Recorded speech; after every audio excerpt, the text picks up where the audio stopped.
தினம்தோறும் விளக்கேற்ற நல்ல எண்ணெய் இதயம் நல்லெண்ணெய். அமெரிக்கா மற்றும் சீனா இடையே நீடித்து வந்த வர்த்தக போர் முடிவுக்கு கொண்டுவரப்படும் வகையில் இரு நாடுகளும் அடிப்படை உடன்பாடு ஒன்றை எட்டியுள்ளன. உலகின் இரு பெரும் பொருளாதார சக்திகளாக உள்ள இரு நாடுகளுக்கும் இடையில் வர்த்தக மற்றும் பாதுகாப்பு பிரச்சினைகள் காரணமாக நீண்ட கால பதற்றம் நிலவி வந்தது.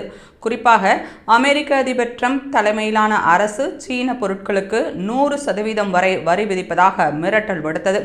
இதற்கு பதிலாக எலக்ட்ரானிக்ஸ் துறைக்கு அவசியமான அரிய கனிமங்களின் ஏற்றுமதிக்கு சீனா கட்டுப்பாடுகளை விதித்தது. மேலும் டிக்டாக் செயலியின் பாதுகாப்பு பிரச்சினை மற்றும் வர்த்தக பற்றாக்குறை விவகாரங்களும் உறவுகளை மேலும் பதற்றமடைய செய்தன.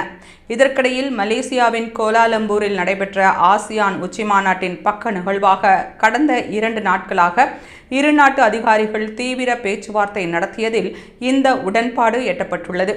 அமெரிக்க கருவூல அமைச்சர் ஸ்காட் பெசன்ட் சீன பொருட்களுக்கான 100% வரி விதிப்பு மிரட்டல் வாபஸ் பெறப்படும் என உறுதிப்படுத்தினார்.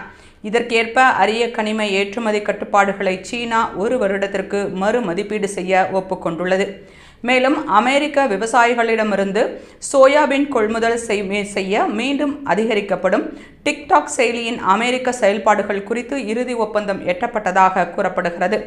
இந்த ஒப்பந்தத்தின் முழுமையான விவரங்கள் அக்டோபர் 30 தென்கொரியாவில் நடைபெறும் ஆசியா பசிபிக் மாநாட்டில் ட்ரம்ப் ஜி ஜின்பிங் சந்திப்பின் போது அறிவிக்கப்படும் என எதிர்பார்க்கப்படுகிறது.